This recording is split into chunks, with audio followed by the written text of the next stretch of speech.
Gregorian ടിവിയുടെ ചർച്ചാവേദിയിലേക്ക് സ്വാഗതം. ഇന്ന് നമ്മോടൊപ്പം ചർച്ചയിൽ പങ്കുകൊള്ളുന്നത് ഓർത്തഡോക്സ് തിയോളജിക്കൽ സെമിനാരി അധ്യാപകനും പ്രശസ്ത കൺവെൻഷൻ പ്രസംഗകരുമായ സജി അമീലച്ചനാണ്. അച്ഛനെ ഗ്രിഗോറിയൻ ടിവിയിലേക്ക് സ്വാഗതം ചെയ്യും. ഇന്ന് ചർച്ച ചെയ്യുന്ന വിഷയം ആധ്യാത്മികതയിലെ നൂതന പ്രവണതകൾ എന്നുള്ളതാണ്. Modern trends in spirituality. ആധ്യാത്മികതയിൽ ഇന്ന് അനേകം പുതിയ പ്രവണതകൾ ഉരുത്തിരിയുന്നതായിട്ട് ചർച്ചയിൽ പലപ്പോഴും വരാറുണ്ട്. എങ്ങനെയൊക്കെയാണ് ഇന്നത്തെ നൂതന പ്രവണതകളെന്ന് നമുക്ക് വിശകലനം ചെയ്യാൻ പറ്റുന്നത്? എന്താണ് ഇന്ന് ആധ്യാത്മികതയിൽ ഉണ്ടായിരിക്കുന്നത് നമുക്ക് മാറ്റങ്ങൾ? ആധ്യാത്മികത എന്ന പദം എപ്പോഴും ദൈവവും മനുഷ്യനും തമ്മിലുള്ള ഒരു ബന്ധത്തെ ഭംഗിയായി ആവിഷ്കരിക്കാനുള്ള പദമാണ്. പക്ഷെ ദൈവത്തെ ആരാധിക്കുവാനുള്ള എല്ലാ മാർഗങ്ങളെയും, ഏതുതരം മാർഗങ്ങളെയും ആത്മീയത എന്ന് പേരിട്ട് വിളിച്ചു തുടങ്ങി. പക്ഷെ ആധ്യാത്മികത ഒരു ജീവിത ശൈലിയാണ് എന്നുള്ള ആശയം പലപ്പോഴും അത്ര ഗൗരവമായിട്ട് എടുക്കാറില്ല.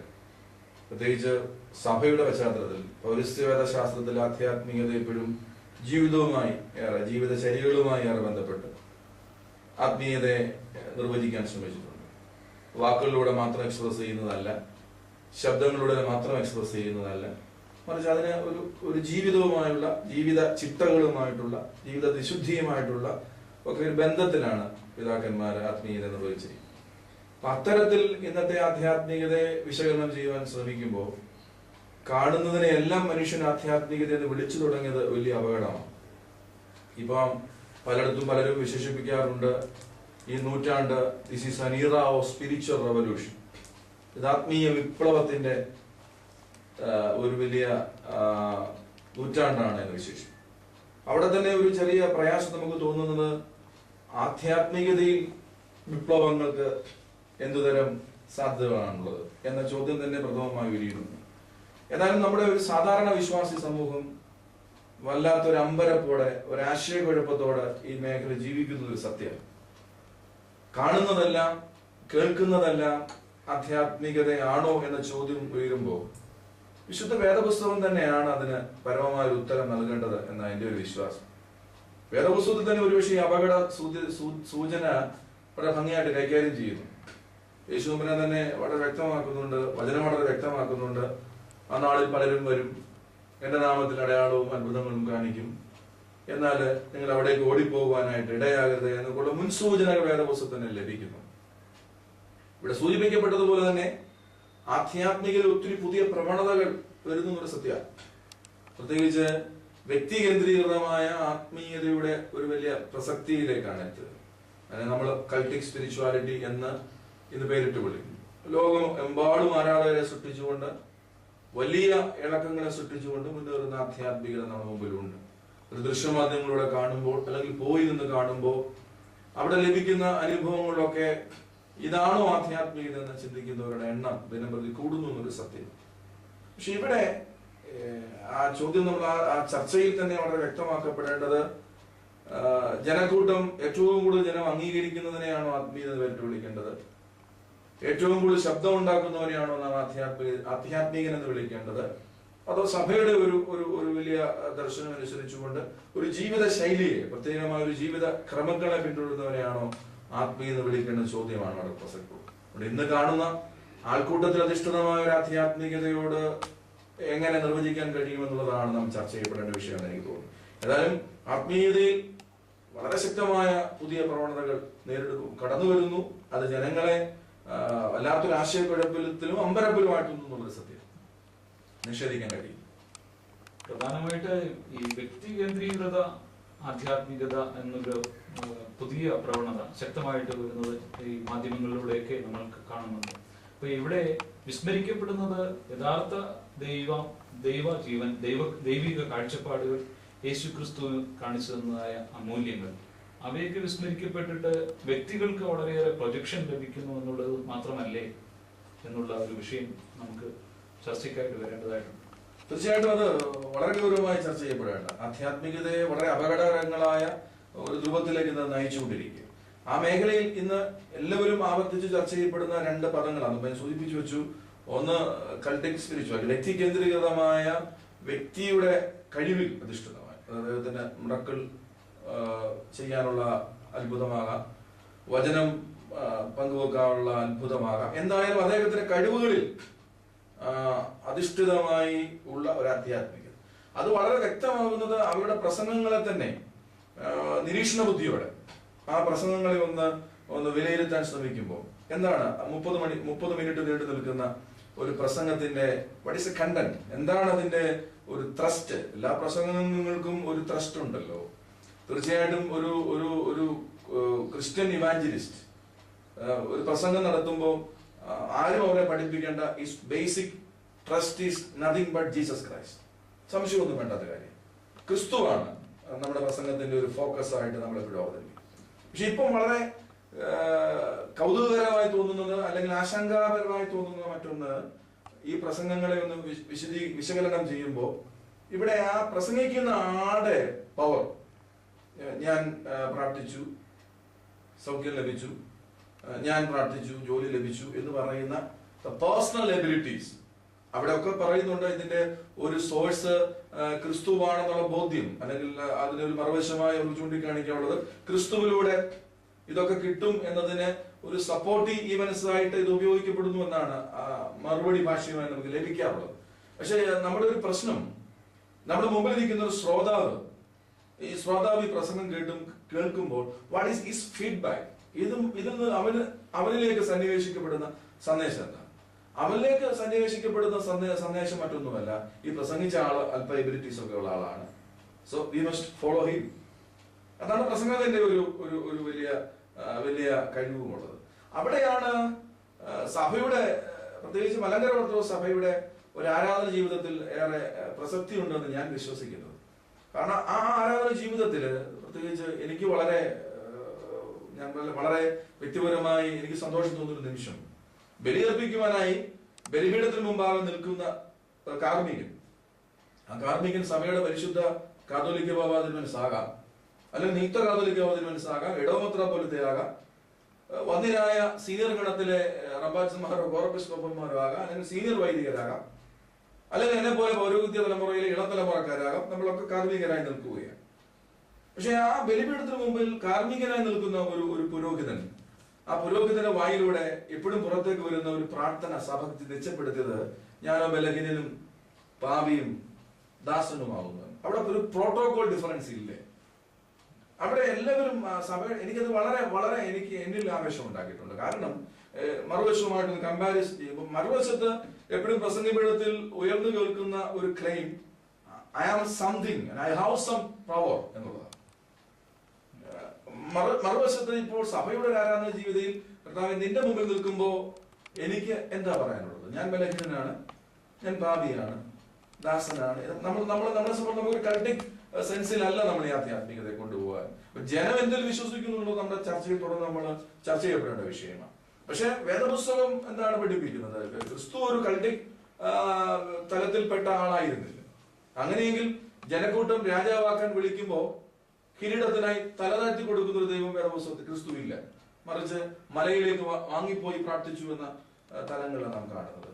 അല്ലെങ്കിൽ അപ്പോസ്തലന്മാര് സൗഖ്യദാനം നൽകുമ്പോൾ അവരെ ദേവനെന്ന് വിളിക്കുമ്പോൾ ആ ദേവ പദവി സ്വന്തമാക്കുവാനൊക്കെ വേണം അപ്പോസ്തലന്മാരുണ്ടായിരുന്നില്ല.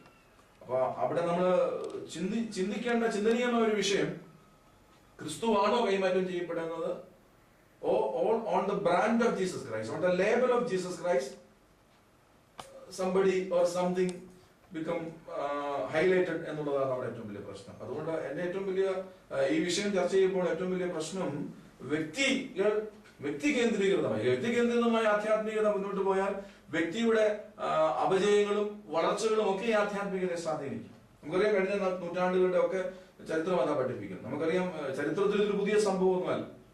ഇപ്പൊ നമ്മൾ ജീവിക്കുന്ന ഈ 21-ാം നൂറ്റാണ്ടിൽ ഇത് വളരെ കൂടുതലായി കാണുന്നുവെങ്കിലും ഒരു ചരിത്ര വിദ്യാർത്ഥി, ചരിത്രം പഠിക്കുന്ന, സഭയുടെ ചരിത്രം പഠിക്കുന്ന ഒരു വിദ്യാർത്ഥി മനസ്സിലാക്കി ഇതൊരു പുതിയ ട്രെൻഡൊന്നുമല്ല. നമുക്കറിയാം ആദ്യ നൂറ്റാണ്ടിൽ തന്നെ നമ്മൾ കാണുന്ന മൊണ്ടാനിസം, നമുക്കറിയാം മൊണ്ടാൻ എന്ന് പറയുന്ന ആള് ഇതുപോലെ നമ്മൾ ഇന്ന് കാണുന്ന ഒരു കരിസ്മാറ്റിക് തരത്തിലുള്ള ആത്മീയതയുടെ ആദ്യ കാര്യങ്ങളൊക്കെ പങ്കിട്ട ആളാണ്. പക്ഷെ മൊണ്ടാൻ ഇത് ചരിത്രത്തിലില്ല എന്നുള്ളത് എല്ലാവർക്കും അറിയാം.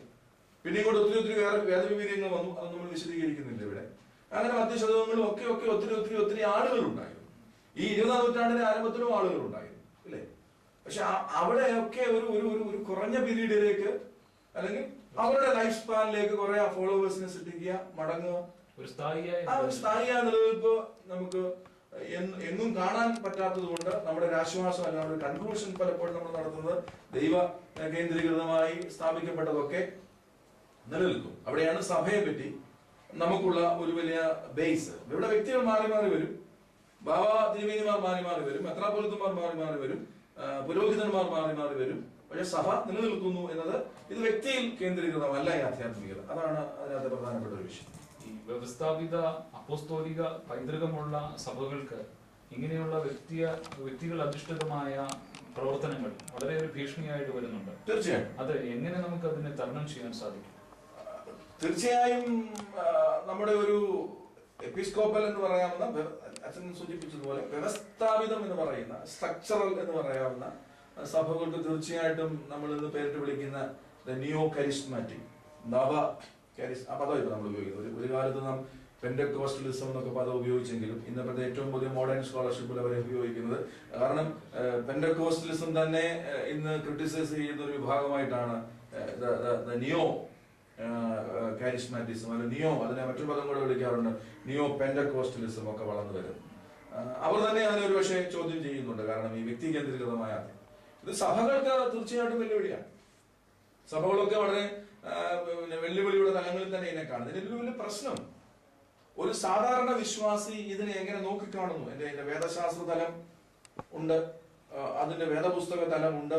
പക്ഷെ ഒരു സാധാരണക്കാരൻ ആത്മീയത എന്തിനാണ് കാണുന്നത് വലിയ പ്രധാനപ്പെട്ട ഒരു പ്രശ്നമാണ്.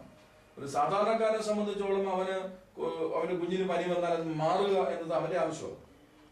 അത് എവിടെ മാറുക എന്നുള്ളത് അതിനെ അവൻ ആത്മീയത പേരിട്ട് വിളിച്ചാൽ അവന്റെ ഭാഗത്തു നിന്ന് നമ്മളൊന്ന് ചിന്തിക്കണം. നമ്മൾ പലപ്പോഴും നമ്മുടെ സ്കോളർഷിപ്പിന്റെ ഭാഷയിൽ അല്ലെങ്കിൽ നമ്മുടെ ഭാഷയിൽ സംസാരിക്കുമ്പോൾ തിരിച്ച് നമുക്ക് റിവേഴ്സ് ഓർഡറിലൂടെ ഇത് ചർച്ച ചെയ്യപ്പെടേണ്ട വിഷയമാണ് എനിക്ക് തോന്നുന്നത്. അപ്പൊ അവനെ സംബന്ധിച്ച് അവന് എവിടെ എന്തിലൂടെ സൗഖ്യം ലഭിച്ചുവോ അതിനെ അവൻ ആത്മീയതയുടെ സ്രോതസ്സായിട്ട് കാണുന്നു. അല്ലെങ്കിൽ ഇന്നടത്ത് പോയാൽ മാത്രമേ സൗഖ്യം കിട്ടൂ എന്നുള്ള ഒരു വലിയ നെറ്റ്വർക്കിംഗ് നടക്കുന്നു. നമ്മൾ സൂചിപ്പിച്ചതുപോലെ മോഡേൺ ടെക്നോളജി, അഡ്വാൻസ്ഡ് ടെക്നോളജി ഉപയോഗിച്ചുള്ള എല്ലാ ഈ ചർച്ചയിൽ അത് വരുമെന്ന് കാണാം. എല്ലാ ടെക്നോളജിയും, എല്ലാ അഡ്വാൻസ്ഡ് ടെക്നോളജിയും ഉപയോഗിച്ചുകൊണ്ടുള്ള, ഞാൻ ആ പദം ഉപയോഗിക്കുന്നില്ല, തെറ്റിദ്ധരിക്കപ്പെട്ട കാര്യമില്ല. ഞാൻ ആ പദം പലവട്ടം ആലോചിച്ച് തന്നെയാണ് ഇപ്പോൾ അവിടെ ഉപയോഗിക്കുന്നത്. Spiritual marketing. ആ പദം ഉപയോഗിക്കുന്നതിൽ എനിക്ക് പ്രയാസമില്ല. കാരണം ഞാൻ പല പ്രാവശ്യം ആവർത്തിച്ചാണ് ഇപ്പൊ ആ പദം ഉപയോഗിക്കുന്നത്. കാരണം ഇന്നത്തെ പല പ്രവണതകളെയും ഒന്നും വിലയിരുത്തുമ്പോൾ അത് വളരെ എങ്ങനെയാണ് ഒരു പ്രോഡക്റ്റിനെ വിപണിയിൽ ചിലവാക്കുക എന്നത് പോലെ തന്നെ വളരെ സ്പിരിച്വൽ മാർക്കറ്റിംഗ്. ഇവിടെ ഒരു സാധാരണക്കാരൻ വലയിൽ വീഴുന്നു എന്നുള്ളത് അവന്റെ മാത്രം പ്രശ്നമല്ലെന്നാണ് എനിക്ക് തോന്നുന്നത്. കാരണം അത് ഇന്നത്തെ സമൂഹത്തിന്റെ ഒരു തലമാണ്. ഇവിടെ സഭകൾക്ക് എന്ത് ചെയ്യാമെന്ന ചോദ്യത്തോട് മറുപടി ദ ബെറ്റർ പാസ്റ്ററൽ കെയർ, വളരെ ഗ്രാസ് റൂട്ട് ലെവലിലേക്ക് എത്തിച്ചേരുന്ന ഒരു നമ്മളെ സംബന്ധിച്ച് നമ്മൾ കാലങ്ങളായിട്ട് പുലർത്തിയിരുന്ന ഒരു ആത്മീയ സമീതം. പള്ളിയിൽ എല്ലാവരും പള്ളിയിലോട്ട് വരിക, പള്ളിയിൽ നമുക്ക് ഒന്നിച്ചിരുന്ന് അതിന് വലിയ അർത്ഥം ഉണ്ടായിരുന്നു. കാരണം ദൈവത്തിന്റെ ദേവാലയത്തിൽ ഇരിക്കുന്നത് നല്ലതാണ്. പള്ളി കേന്ദ്രീകൃതമായ ആത്മീയ സംവിധാനങ്ങളാണ് നമ്മളിപ്പോൾ നടത്തിക്കൊണ്ടിരുന്നത്. അപ്പൊ ഇപ്പൊ അല്പം മാറേണ്ടിയിരിക്കുന്നു എന്ന് എനിക്ക് തോന്നുന്നു. കാരണം ഇത് എങ്ങനെ പള്ളിയിലെ കൺവെൻഷൻ യോഗങ്ങളുടെ കൺവെൻഷൻ പ്രസംഗനായി നടക്കുന്നതോടെ പള്ളിയിലെ കൺവെൻഷൻ യോഗങ്ങളിൽ നിന്ന് നമുക്ക് കോർണർ തലങ്ങളിലേക്കും ഭവനങ്ങളിലേക്കും ഒക്കെ ഒന്ന് കൺവെൻഷൻ പ്രസംഗത്തെ കൺവേർട്ട് ചെയ്യാൻ പറ്റുമോ എന്നൊക്കെ നമ്മൾ ചിന്തിക്കേണ്ട കാലഘട്ടമായത്. കാരണം ജനം അത്തരത്തിൽ, കാരണം പള്ളിയിലേക്കുള്ള ദൂരം കൂടുന്നു, കാറ് വന്നെങ്കിലും ദൂരം കൂടുന്നു, വീടുകളിലെ ആളുകളുടെ എണ്ണം കുറയുന്നു, ഇത് പൂട്ടിയേച്ച് പോകാൻ പറ്റാത്ത സാഹചര്യം ഉണ്ടാകുന്നു, വിട്ടുപോരാൻ പറ്റാത്ത മനസ്സുണ്ടാകുന്നു.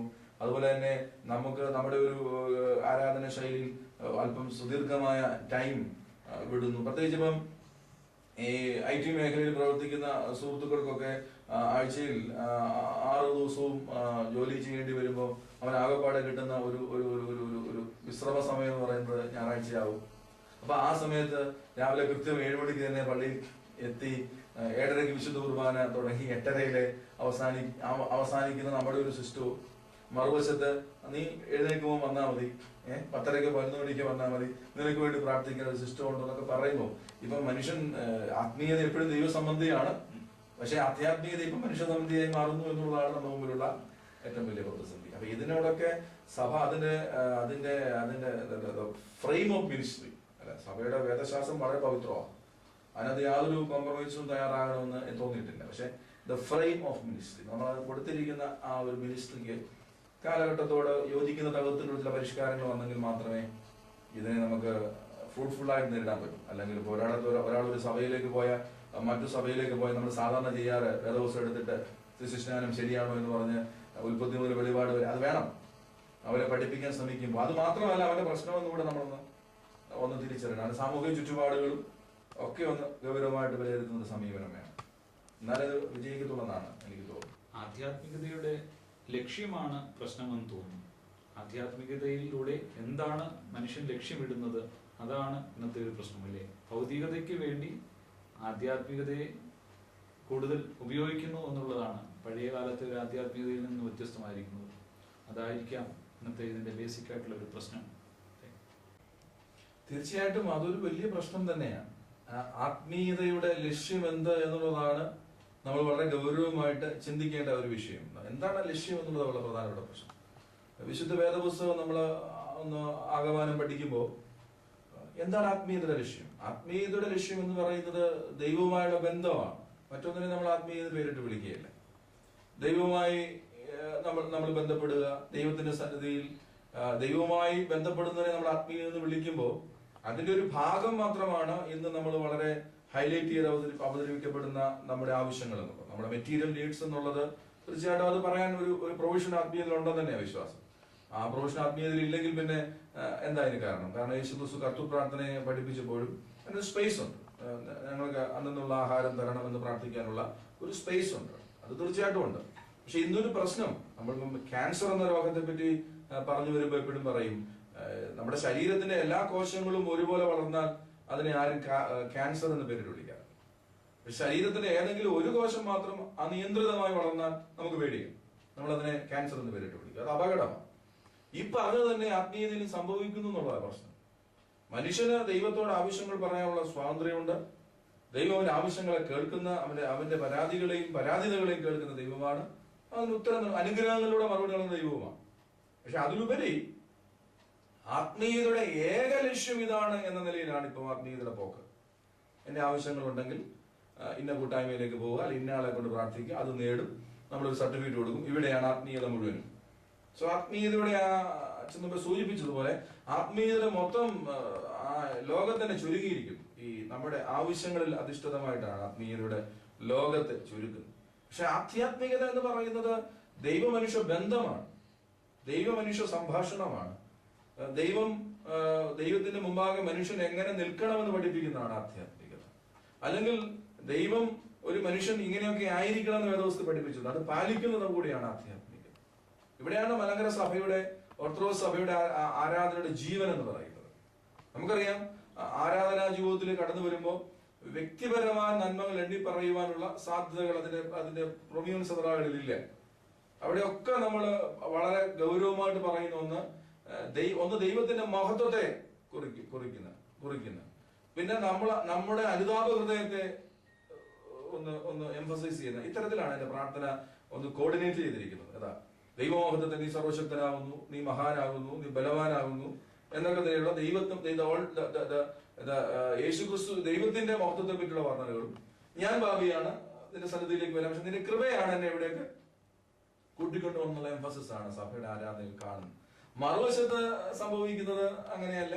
വളരെ ശക്തമായ വേർഡുകളൊക്കെ ഉപയോഗിച്ചുകൊണ്ട് യേശുവിന്റെ നാമത്തിൽ ഞാൻ ഇത് ചെയ്യാൻ പോകുന്നു എന്ന് പറയുന്ന ഒരു വലിയ തലമാണ് അവിടെ സംഭവിക്കുന്നത്. അപ്പൊ എപ്പോഴും അവന്റെ വ്യക്തിപരമായി, അപ്പൊ അതേ സമയത്ത് തന്നെ ബലിപീഠത്തിൽ അവന്റെ പേരുകൾ ഓർക്കുന്നുണ്ട്, പക്ഷെ അത് പരസ്യമല്ല.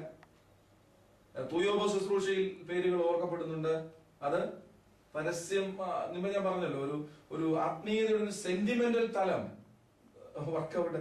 സഭ ഒരിക്കലും ആധ്യാത്മികത ഒരു സെന്റിമെന്റൽ ആയിട്ടോ ആളിനെ കൂട്ടാനുള്ള ഒരു ഉപാധിയായിട്ടോ ഒന്നും കണ്ടു തുടങ്ങിയ കാലഘട്ടത്തിലല്ല ഇത് രചിക്കപ്പെട്ടത്. ഇന്നിപ്പം ഞാൻ പറഞ്ഞ നവ കൊളോണിയൽ, നവ പെന്റക്കോസ്റ്റൽ തലങ്ങളിൽ അവരുടെ ഏറ്റവും വലിയ ഫോക്കസ് ക്രിസ്തു എന്നതിനേക്കാൾ ഉപരിയായി ഇതിലേക്ക് എത്രയും ആളുകൾ ആകർഷിക്കപ്പെടുക എന്നുള്ളതാണ് ആത്മീയതയുടെ ഒരു ഫോക്കസ് എന്ന് മാറും. പക്ഷെ അത് വേദപുസ്തകപരമായിട്ട് ഒരിക്കലും ശരിയായ ഒന്നല്ല. വേദപുസ്തകത്തിൽ ഒരുവൻ ദൈവത്തിന്റെ സഭയിൽ നിൽക്കേണ്ടത് എങ്ങനെയാണ്? അതിന് വേദപുസ്തകം തന്നെ ഉത്തരം നൽകുന്നുണ്ടല്ലോ. വേദപുസ്തകത്തിന് ഉത്തരം നൽകുന്നുണ്ട്. 2 മനുഷ്യർ പ്രാർത്ഥിക്കാൻ പോയി, പരീശനും ചുങ്കക്കാരൻ. അതില് നമ്മൾ പലപ്പോഴും പരീശന്റെ പ്രാർത്ഥനയെ രൂക്ഷമായി വിമർശന വിധേയമാക്കാറുണ്ട്, വേദപുസ്തകം അതിനെ വിമർശന വിധേയമാക്കാറുണ്ട്. പക്ഷെ വേദപുസ്തകം ഏത് കോണ്ടസ്റ്റിലാണ് പരീശന്റെ പ്രാർത്ഥനയെ വിമർശന വിധേയമാക്കിയതെന്ന് പഠിക്കേണ്ടിയിരിക്കും. പരീശനോട് ചെന്ന് പറഞ്ഞത്, ഞാൻ മോശയുടെ കൽപ്പനകളൊക്കെ ആചരിക്കുന്നവനാണ്, നല്ല കാര്യമാണ്, അതങ്ങനെ നിഷേധിക്കാൻ പറ്റും. ഞാൻ സകലത്തിൽ ദശാംശം കൊടുക്കുവാൻ ശ്രമിച്ചുകൊണ്ടിരിക്കുന്നവൻ, അതും നല്ല കാര്യമില്ലേ പറഞ്ഞു. പക്ഷെ എവിടെയാ പ്രാർത്ഥനയുടെ ഒരു അപഭ്രംശം, മാർഗഭ്രംശം എവിടെയാ സംഭവിച്ചത്? വേദപുസ്തകം തന്നെ പറയുന്നത്, പരീശൻ പുറകിലേക്ക് നോക്കി പറഞ്ഞു, അല്ല പുറകിൽ നിൽക്കുന്നവനെ പോലെ അല്ല ഞാൻ. സ്പിരിച്വൽ പ്രൈഡ്നെസ്, അതിനെ നമുക്ക് അങ്ങനെ വിളിക്കാവുന്നതാണ്. ആത്മീയ അഹങ്കാരം അവിടെ സംഭവിക്കുന്നുണ്ട്. അപ്പൊ അത് തന്നെ ആരാധന ജീവിതത്തിന് ഏറ്റവും വലിയ അപകടമായിട്ട് വേദപുസ്തകത്തിൽ ചൂണ്ടിക്കാണിക്കുക. ഒരു മനുഷ്യൻ ഞാൻ ഇന്നതൊക്കെയാണ്, ഞാൻ സംതിങ് ആണ് എന്ന നിലയിൽ ദൈവത്തിന് മുമ്പിൽ നിൽക്കുന്നത് തന്നെ പാപമാണ് എന്നാണ് വേദപുസ്തകം പഠിപ്പിക്കുന്നത്. ഇനി കുറച്ചുകൂടെ അങ്ങോട്ട് മുന്നോട്ട് പോകുമ്പോൾ മത്തായിയുടെ സുവിശേഷം 6-ാം അധ്യായം എന്താണ് പഠിപ്പിക്കുന്നത്? അവിടെ 3 കാര്യങ്ങളെ പറ്റിയുള്ള വ്യക്തമായ നിർദ്ദേശങ്ങൾ നൽകുന്നുണ്ടല്ലോ. ഒന്ന് അവിടെ പറയുന്നുണ്ട്, നീ പ്രാർത്ഥിക്കുമ്പോൾ എന്ത് ചെയ്യണം? അറയിൽ കയറി നിന്റെ പിതാവിനോട് സംസാരിക്കാൻ കഴിയണം. വീണ്ടും അവിടെ പറയുന്നുണ്ട്, നീ എങ്ങനെയാണ് വിഷം എടുക്കേണ്ടത്? തെരുക്കോണുകളിൽ നിന്നുകൊണ്ട് കൊടുക്കുവാനായിട്ട് ശ്രമിക്കരുത്. നീ എങ്ങനെയാണ് ഉപവസിക്കേണ്ടത്? ദിവസം പറയുന്നുണ്ട്, അതേ അധ്യായം തന്നെ പറഞ്ഞു, നിന്റെ മുഖം വാടി ഇരിക്കരുത്. അപ്പൊ ആത്മീയതയിൽ പ്രകടനാത്മകതകൾക്ക് സ്ഥാനമില്ലെന്നും വ്യക്തിപരമായ കഴിവുകളെ എണ്ണിപ്പറയുന്ന ഒന്നല്ല ആധ്യാത്മികതയെന്നും വിശുദ്ധ വേദപുസ്തകം പഠിപ്പിക്കും. അതുകൊണ്ടാണ് ക്രിസ്തു പലരെയും വിളിച്ചിട്ട് പറഞ്ഞു, ഞാൻ നിനക്ക് സൗഖ്യം നൽകിയെങ്കിലും നീ ആരോടും ഇത് പറയേണ്ട കാര്യം ഇല്ല. എന്നാൽ ക്രിസ്തു പറഞ്ഞു, ചില കാര്യങ്ങൾ പറഞ്ഞു, നീ പോയി പുരോഹിതന്മാരോട് ഇത് ചെയ്തു എന്ന് സാക്ഷ്യപത്രം വാങ്ങിക്കണം. അത് ആ സമൂഹത്തിൽ നിന്നിരുന്ന ചില കസ്റ്റത്തെ ദൈവം മാനിച്ചു എന്ന നിലയിൽ തന്നെ. അല്ലാത്ത തലങ്ങളിലൊക്കെ തമ്പുരാൻ അത്തരത്തിലുള്ള ഒരു തലങ്ങളിലല്ല പോകുന്നത്. അതുകൊണ്ട് ഈ ചർച്ചയിൽ വളരെ ഗൗരവമായി ചിന്തിക്കേണ്ടത്, what is the motive of spirituality? ആത്മീയതയുടെ ലക്ഷ്യം എന്റെ അനുഗ്രഹങ്ങളാണ് എന്ന് മനുഷ്യൻ ചിന്തിച്ചു തുടങ്ങിയാൽ, അങ്ങനെ പഠിപ്പിച്ചു തുടങ്ങിയാൽ അത് വലിയ അപകടമാണ്. ആത്മീയതയുടെ ഏക ലക്ഷ്യവും അനുഗ്രഹങ്ങളല്ല. ആത്മീയതയുടെ പരമമായ ലക്ഷ്യവും അനുഗ്രഹങ്ങളല്ല. അപ്പൊ സാധാരണ നമ്മള് വളരെ ഗൗരവമായി സഭയുടെ ഒരു ചിന്താധാരയിൽ പറയാൻ ശ്രമിക്കുമ്പോൾ ഇങ്ങനെ പറയേണ്ടി വരും, അത്ഭുതങ്ങൾ വിശ്വാസത്തെ ജനിപ്പിക്കുകയല്ല, വിശ്വാസം അത്ഭുതത്തെ ജനിപ്പിക്കുക വേണ്ടത്. ഇതാണ് തോന്നുന്നു ഒരു കറക്റ്റായ ഒരു അണ്ടർസ്റ്റാൻഡിങ്. അതിലേക്ക് കുറച്ചുകൂടെ നമ്മൾ ചർച്ചയിലേക്ക് പോകണം. അത്ഭുതങ്ങളല്ല വിശ്വാസത്തെ ജനിപ്പിക്കേണ്ടത്. അത്ഭുതങ്ങൾ ഒരു പക്ഷേ കാണുമ്പോൾ ദൈവം ജീവിക്കുന്നു എന്നൊക്കെ നമുക്ക് തോന്നുമെങ്കിലും ഒരു മനുഷ്യന്റെ ഉള്ളിലുള്ള വിശ്വാസമാണ് അവനിൽ എന്തുണ്ടാകേണ്ടത്? അത്ഭുതത്തെ ജനറേറ്റ് അല്ലെങ്കിൽ ക്രിയേറ്റ് ചെയ്യേണ്ടത്. അല്ലെങ്കിൽ ഒരു പ്രശ്നം, നമ്മൾ അത്ഭുതങ്ങളെ ബേസ് ചെയ്തുകൊണ്ടാണ് ക്രിസ്തുവിനെ അന്വേഷിക്കാനായിട്ട് പോകുന്നു എങ്കിൽ ഈ വിശ്വാസം നിലനിൽക്കുവാൻ നമുക്ക് എപ്പോഴും അത്ഭുതങ്ങൾ വേണം. അതാണ് ഇപ്പൊ ഇന്നത്തെ ഒരു കാരിസ്മാറ്റിക് അല്ലെങ്കിൽ നിയോ കരിസ്മാറ്റിക് ആളുകൾ നേരിടുന്ന ഒരു വലിയ ഭീഷണിയാണ് തന്നെ. അവര് ഒരു ഞായറാഴ്ച കുറെ അത്ഭുതങ്ങൾ സൃഷ്ടിച്ചാൽ അടുത്ത ഞായറാഴ്ചയും ഈ ഓഡിയൻസിനെ പിടിച്ചു നിർത്താൻ അവൻ എന്ത് വേണ്ടി വരുന്നു? അതേ സെറ്റ് ഓഫ് അത്ഭുതങ്ങൾ വേണ്ടി വരുന്നു. ഇതിങ്ങനെ മാസങ്ങളോളം വേണ്ടി വരുന്നു, ആഴ്ചകളോളം വേണ്ടി വരുന്നു. ഇതിങ്ങനെ അവനുള്ളിടത്തോളം കാലം. അപ്പൊ ഈ ആൾക്ക് എന്തെങ്കിലും അത്ഭുതങ്ങൾ പ്രവർത്തിക്കാനുള്ള കഴിവ് ഇല്ലാതെ പോയാൽ അങ്ങനെ ഉണ്ടാകാം.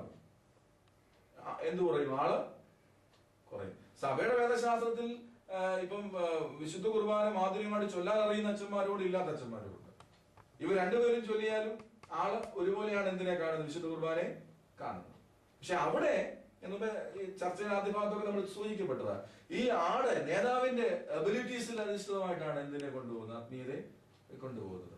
അപ്പൊ അതുകൊണ്ട് എന്ത് ചെയ്യുന്നു? വിശ്വാസി അത്ഭുതങ്ങൾ ഇല്ലാതെ വരുമ്പോൾ അവിടെ നിന്ന് പിന്മാറുന്നു. പുതിയ തലങ്ങൾ, അത്ഭുതങ്ങളുള്ള പുതിയ തലങ്ങളെ അന്വേഷിക്കും. നമുക്ക് അത്ഭുതങ്ങളെ പറ്റി ഇതിൽ കുറച്ചുകൂടെ ഗൗരവമായിട്ട് ചർച്ച ചെയ്യാം. എന്താണ് വേദപുസ്തകം അത്ഭുതങ്ങൾ എന്ന് നമുക്ക് ചർച്ച ചെയ്യപ്പെടേണ്ടിയിരിക്കും. അപ്പൊ അതുകൊണ്ട് എനിക്ക് തോന്നുന്നത് നമ്മൾ വളരെ കൃത്യമായിട്ട് ഇതൊന്ന് ഡിഫൈൻ ചെയ്യേണ്ടിയിരിക്കും. ആത്മീയ ലക്ഷ്യം ഒന്ന് ഡിഫൈൻ ചെയ്യും. ഒരു സാധാരണക്കാരനെ സംബന്ധിച്ച് പനി മാറുന്നതും ജോലി കിട്ടുന്നതും ഒക്കെ അവന്റെ വലിയ പ്രശ്നങ്ങളാണ്. തീർച്ചയായിട്ടും അവന്റെ പ്രശ്നങ്ങൾ. അത്തരം പ്രശ്നങ്ങളുടെ ഉത്തരം മാത്രമാണോ ആത്മീയത? അവിടെയാണ് സഭയുടെ വേദശാസ്ത്രത്തിന് ആത്മീയത പഠിപ്പിക്കുക. അവിടെ ആവശ്യങ്ങൾ തരുന്ന ദൈവമുണ്ട്. അതോടൊപ്പം തന്നെ നമ്മുടെ സമർപ്പണം, നമ്മുടെ ജീവിതശൈലി, ദൈവത്തോടുള്ള നമ്മുടെ പ്രതികരണം, ദൈവത്തോടുള്ള ജീവിതത്തിന്റെ പ്രധാന സ്ഥാനം, ഇതെല്ലാം കൂടെ ചേരുന്നതാണ് ആത്മീയത എന്നുള്ള അവബോധം സൃഷ്ടിച്ചെടുക്കേണ്ടിയിരിക്കും. അത് മാത്രമേ ഇതിനുള്ളൂ. ആത്മീയം തുടങ്ങിയതുപോലെ ആത്മീയത is a way of life, ജീവിത ക്രമമാണ് എന്ന തരത്തിൽ അതിനെ രൂപപ്പെടുത്തുക വേണ്ടി. ഏതായാലും ഒരു കാര്യം കൂടെ ശക്തമായി നമ്മൾ പറയേണ്ടിയിരിക്കുന്നു. Material blessings are not the foundation of spirituality, and material blessings are not the signs of spirituality. ആധ്യാത്മികതയിൽ ഇന്ന് വളരെ ജനങ്ങൾ പിന്തുടരുന്നതായ ഒരു മാർഗമുണ്ട്. അത്ഭുതങ്ങൾ കാണുന്നിടത്ത് പോവുക, അല്ലെങ്കിൽ അത്ഭുതങ്ങൾ ചെയ്തുകൊണ്ട് ആധ്യാത്മികതയുടെ ഹോൾസെയിൽ മെർച്ചൻസ് ആയിട്ട് നിൽക്കുന്ന ഒരു അപ്പോൾ അത്ഭുതങ്ങളോടുള്ള ഓർത്തഡോക്സ് സഭയുടെ കാഴ്ചപ്പാട് എന്താണ്? എങ്ങനെയാണ് നമുക്ക് അത്ഭുതങ്ങളെ വീക്ഷിക്കാൻ സാധിക്കും? ഇതും ഈ വിഷയത്തിൽ വളരെ വളരെ പ്രസക്തമായ ഒരു ചോദ്യമാണ്. കാണുന്നത് വിശ്വസിക്കുവാൻ എല്ലാ മനുഷ്യരും താല്പര്യപ്പെടും. അത് സ്വാഭാവികമാണ്. അതുകൊണ്ട് തന്നെയാണ് പ്രത്യേകിച്ച് നമ്മളിപ്പോ ചർച്ച ചെയ്യപ്പെടുന്ന വിഷയം മോഡേൺ ട്രെൻഡ്സ് ഇൻ സ്പിരിച്വാലിറ്റിയില് അത്ഭുതം ഒരു വലിയ വെപ്പണായിട്ട് മാറുന്നത്. ഞാൻ ബോധപൂർവ്വം വെപ്പൺ എന്ന പദം ഉപയോഗിച്ചത്. ഒരു ആയുധമായിട്ട് മാറുന്നത് ആ കോൺടെസ്റ്റിലാണ്. കാരണം ഒരു സാധാരണക്കാരൻ വീട്ടിൽ പോലും പരസ്പരം അങ്ങോട്ടും ഇങ്ങോട്ടും വിശ്വാസമില്ലാത്തൊരവസ്ഥയിലേക്ക് എത്തിയിരിക്കും. ഭാര്യയ്ക്ക് ഭർത്താവിനെ പൂർണ്ണമായിട്ട് വിശ്വസിക്കാൻ കഴിയാതെ, അപ്പനും മക്കളെ.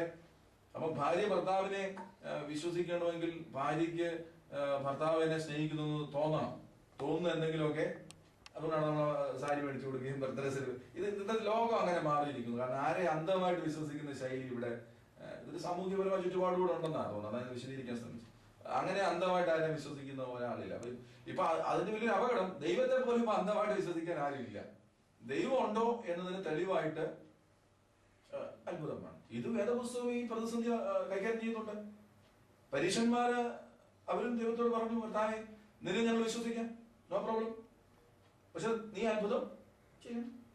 അവരാ പറഞ്ഞു, തൽക്കാലം അല്പം കൊളോക്കിയൽ മലയാളം പ്രയോജനപര പണി നോക്കാൻ എന്ന് നമുക്ക് വിശദീകരിക്കാൻ പറ്റും. തൽക്കാലം താല്പര്യമില്ല, നിന്നെ വിശ്വസിക്കാം, നോ പ്രയാസമില്ല, പക്ഷെ നീ എന്ത് ഇപ്പോൾ അടയാളം ചെയ്യണമെന്നുള്ളത്. അവിടെ ചോദ്യം ഓർത്തഡോക്സ് സഭയുടെ അത്ഭുതങ്ങളോടുള്ള സമീപനം എന്നുള്ളതാണ്. അത്ഭുതങ്ങളെ വിശുദ്ധ വേദപുസ്തകം പഠിക്കുന്ന ഒരാൾക്ക് അത്ഭുതങ്ങൾ ഇല്ല എന്ന് പറയാൻ കഴിയില്ല. യേശു ക്രിസ്തുവിന് അത്ഭുതങ്ങളെ പ്രവർത്തിപ്പാൻ കഴിവില്ല എന്ന് പറയാൻ കഴിയില്ല. യേശു ശിഷ്യന്മാർ അത്ഭുതങ്ങൾ പ്രവർത്തിച്ചില്ല എന്ന് പറയാൻ കഴിയില്ല. ഇന്നും യേശു ക്രിസ്തു അത്ഭുതങ്ങൾ പ്രവർത്തിപ്പാൻ ശക്തനല്ലെന്നും പറയാം. ഇതെല്ലാം സഭ അംഗീകരിക്കുന്ന യാഥാർത്ഥ്യം. അതുകൊണ്ട് തന്നെയാണല്ലോ പരിമള തിരുമേനി എന്ന നാമധേയം ഇന്ന് അനേകം ഭക്തന്മാരുടെ മനസ്സിൽ ഒരു സ്വാതന്ത്ര്യമായി നിൽക്കുന്നതിന്റെ കാര്യം സഭ നിഷേധിക്കുന്നു. സഭയുടെ ഒരു പഠിപ്പിക്കൽ, miracles are not the uniqueness of Christian faith. ക്രൈസ്തവ വിശ്വാസത്തിന്റെ ഏകമായ ഒരു പ്രത്യേകതയല്ല മിറക്കിൾസ്. അത് വേദപുസ്തകം ഉടനീളം പഠിക്കുമ്പോൾ തന്നെ അത് വ്യക്തമാണ്. സഭ പഠിപ്പിക്കുന്നത് വ്യക്തമാണ്. നമുക്ക് ഏദൻ തോട്ടത്തിൽ നിന്ന് ആരംഭിക്കണം. ഏദൻ തോട്ടത്തിൽ നാം എന്താ കാണുന്നത്? പ്രലോഭകനായ സാത്താൻ പാമ്പിന്റെ രൂപത്തിലാണ് വരുന്നത്. So satin is A miracle worker അല്ലേ? അതിന്റെ വളരെ വ്യക്തമാണ്. മറ്റൊരു രൂപത്തിലാണ് കടന്നു വരാൻ ഒരു മിറക്കിൾ കപ്പാസിറ്റി ഉള്ള ആളാണ്. ഇനി പഴയ നിയമത്തിൽ പുതിയ നിയമത്തിലേക്ക് കടന്നു വരുമ്പോൾ പിന്നെ പഴയ നിയമത്തിലുടനീളം ദുഷ്മന്ത്രവാദികളെ പറ്റി നമുക്ക് പരാമർശങ്ങളുണ്ട്. എപ്പോഴും പഴയ നിയമത്തിൽ പറയുന്നതൊക്കെ പഴയതാന്ന് പറയുന്ന ശ്രദ്ധയിലേക്ക് നമുക്ക് പുതിയ നിയമത്തിലേക്ക് വന്ന് ചിന്തിക്കുമ്പോഴും വേദപുസ്തകം വളരെ കോൺക്രീറ്റ് ആയിട്ട് പറയുന്നുണ്ട്. മന്ത്രവാദിയായ ശിമയോനെ പറ്റി പറയുന്നു. അപ്പൊ നമ്മുടെ ചുറ്റുപാടിലേക്ക് നോക്കുമ്പോഴും എന്താ സംഭവിക്കുക? ക്രൈസ്തവ ലോകത്ത് മാത്രമല്ല അത്ഭുതങ്ങൾ നടക്കുന്നതാണോ? അല്ല, അത്ഭുതങ്ങൾ ക്രൈസ്തവ വേൾഡിന്റെ പുറത്തും ഒത്തിരി അത്ഭുതങ്ങൾ ഉണ്ട്. അവരെ ആരെയും നമ്മൾ പേരെടുത്ത് പരാമർശിക്കേണ്ട കാര്യമൊന്നുമില്ല. ഒത്തിരി അത്ഭുതങ്ങളാണ്. അപ്പൊ ക്രിസ്തീയ അത്ഭുതങ്ങളെയും മറ്റു മതങ്ങളിൽ നടക്കുന്ന അത്ഭുതങ്ങളെയും തമ്മിൽ എങ്ങനെയാ വേർതിരിക്കുന്നത്? ഇതല്ല ഒറിജിനലാണ്, മറ്റേത് ഡ്യൂപ്ലിക്കേറ്റ് ആണ് നമുക്ക് പറയാൻ കഴിയില്ല. അപ്പൊ miracles are not the source. അതിന്റെ ഒരു തലമായിട്ടല്ല അത്ഭുതങ്ങൾ നമ്മൾ കാണും. നമ്മൾ ചർച്ച ചെയ്താണ് അത്ഭുതങ്ങളെ കണ്ടുകൊണ്ട് ക്രിസ്തുവിനെ അനുഗമിച്ച ഒരു കുഴപ്പമുണ്ടാകും. അത് യോഹന്നാന്റെ സുവിശേഷം 6-ാം അധ്യായത്തിന്റെ 67 മുതലുള്ള വാക്യങ്ങളുണ്ട്. അന്നു മുതൽ അവരെ ശിഷ്യന്മാരിൽ പലരും പിൻവാങ്ങിപ്പോയി, പിന്നെ അവർ അവനെ അനുഗമിച്ചില്ല എന്ന് പറയുന്ന കോണ്ടസ്റ്റ് നമ്മൾ അത് വായിച്ച് പഠിക്കുന്ന ഏവർക്കും മനസ്സിലാകുന്ന ബോധ്യം. അത് തുടങ്ങുന്നതിന് തിബരിയാസിന്റെ കടത്തീരത്ത് അപ്പകഷ്ണങ്ങളെ വർദ്ധിപ്പിക്കുന്ന ഒരു ക്രിസ്തുവിനെ കണ്ടുകൊണ്ടാണ് ആളുകൾ ക്രിസ്തുവിന്റെ അടുക്കിലേക്ക് വന്നത്. അപ്പൊ ധാരാളം ആളുകൾ വന്നു. എന്നാൽ ആ അധ്യായത്തിന്റെ 56-57 വാക്യങ്ങളിലൊക്കെ വരുമ്പോൾ ക്രിസ്തു സംഭാഷണം ഭൗതികമായ അപ്പത്തെ പറ്റിയല്ല, ജീവനുള്ള അപ്പത്തെ പറ്റി, വിശുദ്ധ കുർബാനയെ പറ്റി അവിടെ പറയുന്നുണ്ട്. എന്റെ ശരീരം ഭക്ഷിക്കുക, എന്റെ രക്തം ഒക്കെ ചെയ്യുന്ന കാര്യങ്ങൾ പറയുന്നു. അപ്പൊ യഹൂദന്മാർ തന്നെ ചോദിക്കുന്നുണ്ട്, ഇവനെങ്ങനെ കഴിയും, സ്വന്തം ശരീരം തരാനായിട്ട് ഇവനെങ്ങനെ കഴിയും? അപ്പൊ വേദപുസ്തകത്തിലെ വാക്യങ്ങൾ നമ്മൾ അത്ര ക്രോണോളജിക്കലായിട്ട് എടുക്കുന്നത് വേദ അധ്യാപകൻ എന്ന നിലയിൽ ശരിയല്ലെങ്കിലും ഒരു സാധാരണ വിശ്വാസത്തിന്റെ മനസ്സിൽ ആ അധ്യായത്തിൽ 1 മുതൽ 66 വരെയുള്ള വാക്യങ്ങൾ ക്രോണോളജിക്കലായിട്ട് ഒന്നെടുത്ത് അടുക്കി വെച്ച് ചിന്തിച്ചാൽ എന്നാണ് സംഭവിച്ചത്? 6-ാം അധ്യായത്തിന്റെ ആദ്യ വാക്യങ്ങളിൽ ക്രിസ്തുവിനെ വിശ്വസിക്കുന്ന ഒരു പ്രയാസം ഉണ്ടായിരുന്നു. ധാരാളം ആളുകൊണ്ടാണ് മിറക്കിൾസ് ഉണ്ടായത്. പക്ഷെ ക്രിസ്തു അതെല്ലാം കഴിഞ്ഞ് മിറക്കിൾസ് കഴിഞ്ഞിട്ട് പറഞ്ഞു, there is A great miracle, ഒരു വലിയ മിറക്കിൾ ഉണ്ട്. അതാണ് എന്റെ ശരീരം ഭക്ഷണമായി മാറുന്ന, എന്റെ രക്തം പാനീയമായി മാറുന്ന വലിയ സാധനം. ശിഷ്യന്മാർ പറഞ്ഞു, ആ അപ്പം വേണ്ട, ഞങ്ങൾക്ക് വേണ്ടതല്ല തിബരിയാസിന്റെ കടത്തീരത്തെ അപ്പം. അവർക്ക് they cannot sustain in Christian discipleship എന്നാണ് നമ്മൾ കാണുന്നത്. അപ്പൊ ഈ സഭ എപ്പോഴും ഈ അപകടത്തെ പറ്റി, നമ്മുടെ സഭയിൽ സൗഖ്യം ലഭിച്ച എത്രയോ വൈദികരുണ്ട്, എത്രയോ മേൽപ്പട്ടക്കാരുണ്ട്, എത്രയോ വിശ്വാസികളുണ്ട്. പക്ഷെ ഇതൊന്നും സഭ ആരാധന ജീവിതത്തിന്റെ ഭാഗമായിട്ട് അവതരിപ്പിക്കപ്പെടുന്നില്ല. കാരണം ഇത് കണ്ടുകൊണ്ടല്ല, ഇന്ന സഭ ഇന്നടത്ത് ഇന്ന അച്ഛന് ഇന്ന രോഗത്തിന് സൗഖ്യം കിട്ടി എന്നതുകൊണ്ടല്ല ഞാൻ ക്രിസ്തു വിശ്വസിക്കേണ്ടത്. എന്നിൽ എന്റെ കർത്താവും എന്റെ രക്ഷിതാവുമാണ്. മാമോദീസായോട് നമ്മൾ പറയുന്ന സാത്താനെ ഉപേക്ഷിച്ച് മശിഹായെ കൈക്കൊള്ളുന്ന വിശ്വാസ പ്രഖ്യാപനം, സ്വയം വിശ്വാസമാണ് അവൻ നിലനിർത്തുക. ഒരു കാര്യം പറഞ്ഞാൽ ഭാഗം അവസാനിപ്പിക്കാൻ തോന്നുന്നു. ഏറ്റവും അവസാനമായി വിശ്വാസം എന്നതിൽ വേദപുസ്തകം നൽകുന്ന നിർവചനം എന്താ? അത് എബ്രായ ലേഖനത്തിലാണ് നാം കാണുന്നത്. വിശ്വാസം എന്നതോ ആശിക്കുന്നതിന്റെ ഉറപ്പും കാണാത്ത കാര്യത്തിന്റെ പ്രത്യാശയാണ്. കാണാത്ത കാര്യത്തിന്റെ പ്രത്യാശ എന്നത് വളരെ പ്രത്യേകത പഠിക്കേണ്ടത്. കാണാത്ത കാര്യത്തിന്റെ പ്രത്യാശയാണ് വിശ്വാസം. നമ്മളെന്താ സംഭവിക്കുക? എന്തെങ്കിലും കണ്ട് ആ കൂട്ടായ്മ പോയി കൈവച്ചു, അവർക്ക് സൗഖ്യം കിട്ടി, അതുകൊണ്ട് ഞാൻ കർത്താവിൽ വിശ്വസിക്കുന്നു. നമ്മൾ കണ്ട കാര്യത്തെ വിശ്വാസം എന്ന് വിളിക്കും. പക്ഷെ വേദപുസ്തകം കാണാത്ത കാര്യത്തിന്റെ ഉറപ്പും നിശ്ചയവുമാണ് വിശ്വാസം. ഇത് തന്നെ പഴയ നിയമത്തിൽ ഇതിന്റെ ഉണ്ട്. അബ്രഹാമിനോട് വിശ്വാസത്തിന്റെ പിതാവായ അബ്രഹാമിനോട് പറഞ്ഞു, ഞാൻ നിനക്ക് കാണിപ്പാലിക്കുന്ന ദേശത്തേക്ക് നീ പോണം. അബ്രഹാം വിസ ചോദിച്ചില്ല, റൂട്ട് ചോദിച്ചില്ല, പോയി. അതിനാണ് വിശ്വാസം എന്ന് പേരിട്ട് വിളിക്കുക. ഇതിന് ഏകജാത മകനെ മോറിയ മലയിൽ യാഗം അർപ്പിക്കണം.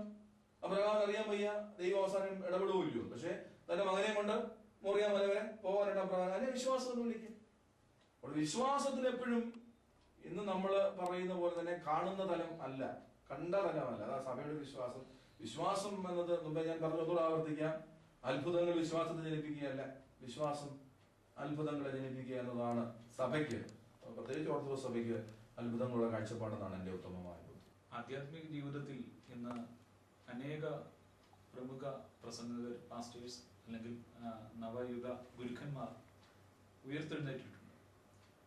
അവർ കാണിച്ചു തരുന്നതായ ജീവിത മാതൃകയും നമ്മുടെ പിതാക്കന്മാർ, ഓർത്തഡോക്സ് ആരാധനയിൽ ഓർത്തഡോക്സ് പാരമ്പര്യത്തിലുള്ള പിതാക്കന്മാർ, ഇന്നും ജീവിക്കുന്നതായ പിതാക്കന്മാർ, അവരുടെ ജീവിത ശൈലിയും തമ്മിൽ വളരെയേറെ വ്യത്യസ്തതകളുണ്ട്.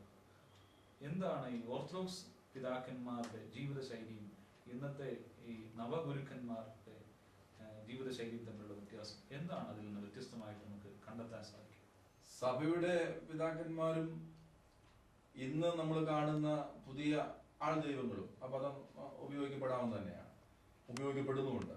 അത് കുഴപ്പമില്ല. തമ്മിൽ ഒരിക്കലും ഒന്ന് ചേർത്ത് വെക്കാൻ പോലും കഴിയില്ല എന്നാണ് വ്യക്തിപരമായ എന്റെ അഭിപ്രായം.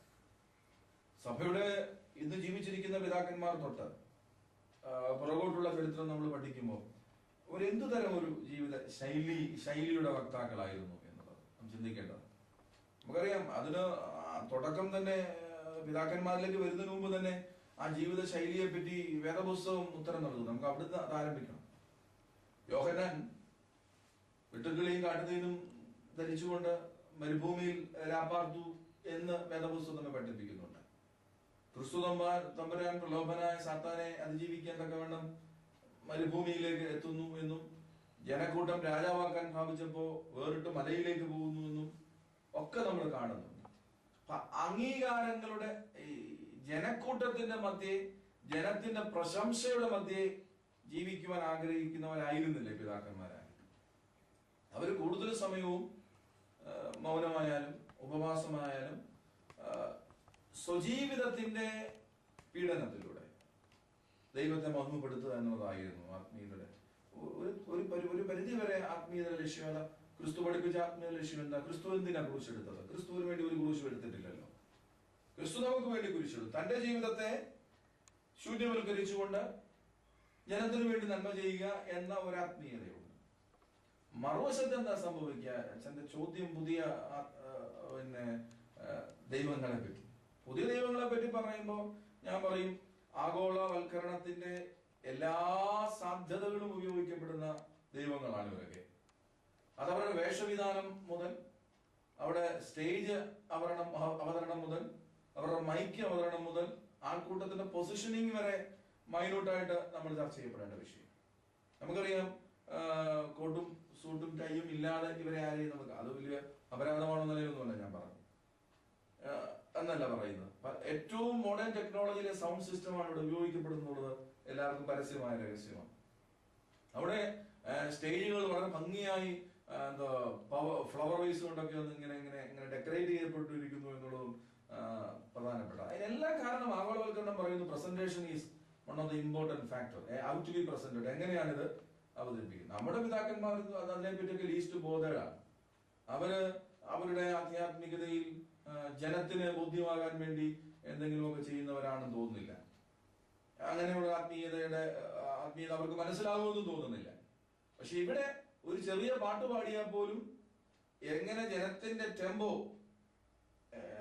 സ്പിരിച്വൽ ആയിട്ട്, അല്ലെങ്കിൽ അവരെ സ്പിരിച്വൽ പദത്തെക്കാൾ ഉപരിയായി എങ്ങനെ ഒരു ഇമോഷണൽ ടെമ്പോ ക്രിയേറ്റ് ചെയ്യാമെന്നുള്ളതാണ് ഇന്നത്തെ ദൈവങ്ങളുടെ ഒക്കെ ഒരു. പക്ഷെ അവിടെ പ്രധാനപ്പെട്ട ഒരു വിഷയം, ആത്മീയതയിൽ ഏറ്റവും അധികം പാലിക്കപ്പെടേണ്ടത് അക്കൗണ്ടബിലിറ്റിയാണ്. എന്നെ ആർക്കും സംശയമുണ്ടെന്ന് തോന്നുന്നില്ല. ആത്മീയതയിൽ വിശ്വസ്തതയ്ക്ക് നിർണായകമായ ഒരു കാര്യം. നമുക്ക് തോന്നുന്നത് ഇപ്പം പല ഇത്തരം ദൈവങ്ങളുടെയും ബാങ്ക് ബാലൻസിനെ പറ്റി നമുക്ക് അറിവില്ല, കാരണം അവിടെ കണക്കുകൾ പബ്ലിഷ് ചെയ്യാറില്ല. എങ്കിലും പുറത്തു വരുന്ന കഥകളും അപവാദ കഥകളും ഒക്കെ വെച്ച് ചൂണ്ടുകൊണ്ട് കാണിക്കുമ്പോൾ ദേ ആർ മില്യനേഴ്സ്. അപ്പൊ അക്കൗണ്ടബിലിറ്റി, വിശ്വസ്തത നഷ്ടപ്പെട്ടു പോകുന്നവന് എങ്ങനെ ആത്മീയനാകാൻ കഴിയുന്ന ഒരു പ്രധാനപ്പെട്ട ചോദ്യമാണ് ഇവിടെ. അത് ഗൗരവമായ ഒരു ചോദ്യം. ഈ അടുത്ത കാലത്ത് നമ്മൾ കണ്ടതാണ്, റെയ്ഡ് ചെയ്യുമ്പോൾ ആനക്കൊമ്പ് വരെ വീടുകളിൽ നിന്ന് പിടിച്ചെടുക്കപ്പെടുന്ന ആത്മീയ ദൈവങ്ങൾ നമുക്ക് ഉണ്ടാകുന്നു എന്നുള്ളത്. അത് എങ്ങനെയാണ് അതിനെ നമുക്കൊരു വിശദീകരണം കൊടുക്കാൻ കഴിയുക എന്നുള്ളത് നാം തന്നെ ആലോചിക്കേണ്ട വിഷയമാണ്. അക്കൗണ്ടബിലിറ്റി, അതുപോലെ തന്നെ വിശ്വസ്തത, സ്നേഹം എന്നൊക്കെ പറയുന്ന തലങ്ങളുണ്ട്. അതുകൊണ്ട് പിതാക്കന്മാരെ സംബന്ധിച്ച് ഞാൻ ആദ്യം തുടങ്ങിയ ഉത്തരം തന്നെയാണ്, അവര് ആത്മീയത ഒരു വേ ഓഫ് ലൈഫ്. വീണ്ടും വളരെ കൗതുകകരമായ മറ്റൊന്നുള്ളത്, ഇപ്പൊ ഉപവാസം എന്ന് പറയുന്ന ഒരു കൺസെപ്റ്റ് ഇന്നിപ്പം ഈ പറഞ്ഞ നവപെന്റക്കോസ്റ്റലിസ്റ്റ് ആളുകൾ വളരെ ശക്തമായിട്ട് ഉപയോഗിക്കുന്ന ഒന്നാണ്. പക്ഷെ നമ്മുടെ പിതാക്കന്മാർ ഉപവാസത്തെ കണ്ടിരുന്നത് എങ്ങനെയാ, ഈ വിഭാഗം എങ്ങനെയാ കാണുന്നത്? ഗൗരവമായി കടലും കടലാഴിയും പോലാണത്. സഭയുടെ തലങ്ങളിൽ, അല്ലെങ്കിൽ വേദപുസ്തകത്തിന്റെ തലവത്തെയാണ് ഞാൻ സഭയുടെ തലമെന്ന് അർത്ഥമാക്കുന്നത്. എനിക്ക് രണ്ടും തമ്മിൽ വ്യത്യാസമുള്ളതായിട്ട് തോന്നുന്നില്ല. സഭയുടെ വിശ്വാസവും വേദപുസ്തക അധിഷ്ഠിതമാണെന്ന ബോധ്യത്തിൽ നിന്നാണ് സംസാരിക്കുന്നത്. അവിടെ ഉപവാസത്തെ വേദപുസ്തകം നിർവചിക്കുന്നത് എങ്ങനെയാ? യേശു ക്രിസ്തു 40 ദിവസവും 40 രാവും ഉപവസിച്ചു എന്ന് പറയുമ്പോൾ വളരെ വ്യക്തമല്ലേ? ഭൗതിക, it is not for material blessing. സാത്താനോട് പോരാടാനുള്ള ഒരു ആയുധം എന്ന നിലയിലാണ് എന്തിനെ കണ്ടത്? ഉപവാസത്തെ കണ്ടത്. സഭയും വ്യക്തമാക്കുന്നു, നമ്മൾ നോമ്പിലേക്ക് പ്രവേശിക്കുന്നതിന് മുമ്പുള്ള ആദ്യത്തെ പ്രമേയം തന്നെ വ്യക്തമാക്കുന്നത് സാത്താനോട് പോരാടാനുള്ള പ്രധാന ആയുധമായ നോമ്പെ സമാധാനത്തോട് വരും. ഈ സഭയുടെ വിശ്വാസം ഇതാണ്. പക്ഷെ ഇവിടേക്ക് വരുമ്പോ ഇപ്പൊ നോമ്പെന്ന് പറയുന്നത് എന്താണ്? നോമ്പെന്ന് പറയുന്നത് നിന്റെ വീട്ടിൽ ഉപവാസ പ്രാർത്ഥന. എന്തിനാ? രണ്ട് കാര്യങ്ങളുണ്ട്. ഉപവാസ പ്രാർത്ഥന നിന്റെ വീട്ടിലെ അനുഗ്രഹങ്ങൾ നടത്തിപ്പ്, അല്ലെങ്കിൽ ശാപം മാറുന്നതിനും അനുഗ്രഹങ്ങൾ ലഭിക്കുന്നതിനും വേണ്ടിയാണ്.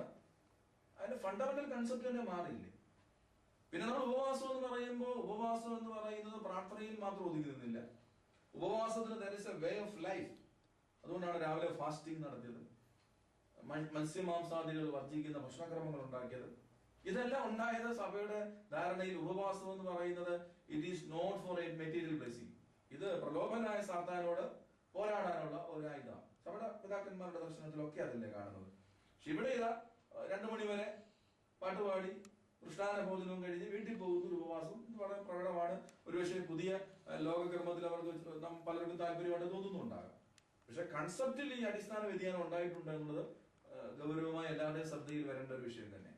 അതുകൊണ്ട് ഇന്നത്തെ പിതാക്കന്മാരെയും സഭയുടെ പിതാക്കന്മാരെ തമ്മിൽ താരതമ്യപ്പെടുത്താനേ കഴിയില്ലെന്നുള്ള അഭിപ്രായം എനിക്കുള്ളത്.